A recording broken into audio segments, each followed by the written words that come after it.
Once upon a time, some courageous men wanting to be free became pilgrims and migrated to an uncivilized land inhabited only by barbarians. When they landed in that savage region, they stood upon a great rock. There they did homage to their god for guiding them during their arduous journey. To this day, that rock is one of the most famous monuments in the world. One of the first things they did was to build a house of worship. They had a special day in the year for giving thanks, and they would walk through the silent fields and wild forests on that day, armed and watchful against the savages. The pilgrims were stern, believing in hard work and self-discipline, intolerant of wrongdoing. They had no patience with the weak and degenerate, who, if they are pampered, become the cancer of a nation. Their tiny villages became towns and then cities. Other colonists came and established other colonies. Under the shadow of old, powerful nations, they had one thing in common. They had fled from oppression. They had had enough of endless wars, endless taxation, endless bureaucrats, endless arrogant rulers.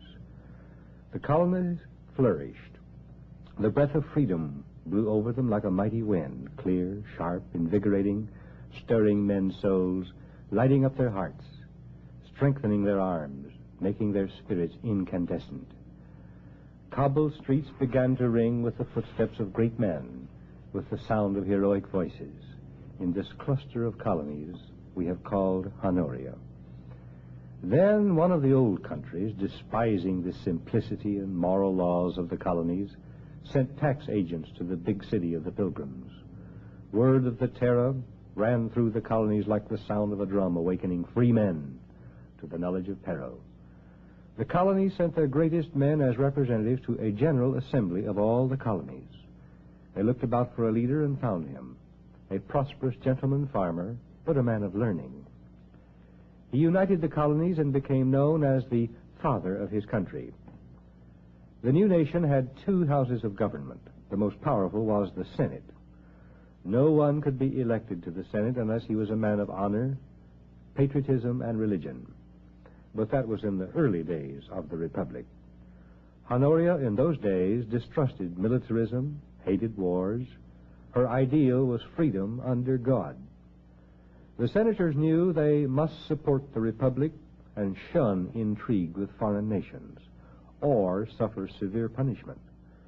For a long time, the senators did not betray their people. A civil war divided the Republic ultimately, a bloody, fratricidal war. After that war and the vengeance which followed, Honoria enjoyed power and prosperity, but she mysteriously changed direction. Tens of thousands of new immigrants came to Honoria from the old countries. Some were like the ancient pilgrims, fleeing from oppression, but many came because Honoria was rich, and they cared nothing for her traditions. The Republic, which had grown strong by not engaging in foreign entanglements, now became entangled. What was the purpose of the entanglements? Oh, the leaders said alliances were necessary to defend the civilized world.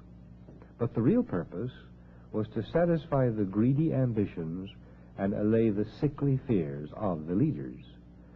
The alliances brought wars, and the wars brought taxes. But the citizens of Honoria did not resist, because war also brought an increase in trade and industry. The citizens of Honoria, enjoying their new prosperity, did not mind the taxation at first. Their leaders had told them it would be imposed only on the rich. The silly citizens nodded their heads. Let the rich fellows pay and support the rest of the country. The citizens were beginning to think of security. They wanted public auditoriums for sports, paid for by tax money. They wanted pensions, support at public expense when they felt disinclined to work.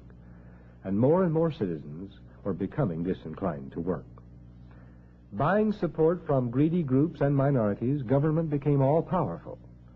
It guaranteed to protect people from all the forces of nature, floods, hurricanes, landslides, failure of crops, taxation grew, and freedom withered. Honoria had been distinguished by a strong, industrious middle class, composed of farmers, artisans, shopkeepers. But the middle class opposed an all-powerful government which used tax money to buy political support from the worthless, the loafers, the whining cowards who wanted everything for nothing. Government decided to get rid of the middle class. Then the political elite could rule by oppression, and the cowards and the worthless could live on the bodies of the noble and the heroic through taxation. But the greedy mobs could never be satisfied. They always howled for more. Government built huge housing projects with swimming pools and free food. Within a year or two, the housing projects became slums, for people with slum personalities inhabited them.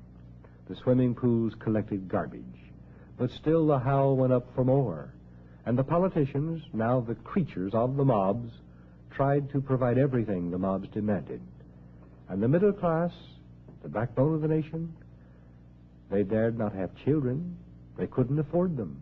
They worked in vain trying to get ahead of their tax bills, trying to live, trying to keep their schools alive for their children. The middle class, the hard-working, the proud, the self-reliant, slowly smothered from despair. Who cared? The mob had a full belly today, and the government promised to fill it again tomorrow. Freedom? Why, the people did not want freedom. They wanted free entertainment, free bread, free housing. An evil old man, crippled and malformed, led the nation into more wars and foreign entanglements. He was the ruler of Honoria. Patriots were considered scoundrels. The rulers of Honoria were tools, not only of the mobs, but of foreigners.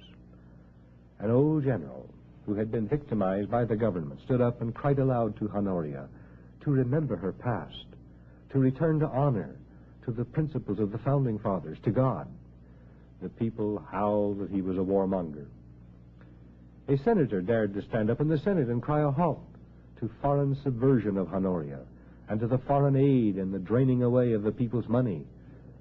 The other senators shrieked him down and called him vile names. Honoria joined the League of the World with her enemies. They exploited Honoria. She taxed her citizens more and more to send her wheat and her meat to those nations. Foreign tyrants and domestic mobs called the tune, and the spineless rulers of Honoria danced. The walls of government ended to the ever-growing demands of foreign aid. More security, more bread, more sports, more government, more restrictions on the proud and the self-respecting. Finally, the foreign barbarians, who had grown strong on the wealth of Honoria, while Honoria, rotted from within, moved in and took over. What is the real name of Honoria? Ancient Rome. After Rome fell, there was a long black night of slavery and despair. Nearly 2,000 years stand between us and Rome, yet never before did two nations so fearfully resemble each other in history, in grandeur, in wealth. In strange and amazing ways, we are the counterpart of ancient Rome. So long as Rome remained Rome, patriotic, proud, and virtuous, she remained a powerful nation. When she became internationalistic, permitting her rulers to become dictators, to enmesh Rome with the problems of aliens, and bankrupted her own people to support those aliens, Rome began to die. Can America be saved from the fate of Rome?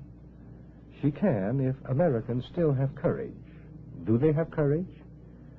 Many of the most prosperous and influential among us do not. They are afraid to resist the policies of all-powerful government, afraid of social ostracism, afraid of public attacks in the press, afraid of losing business, afraid of losing votes.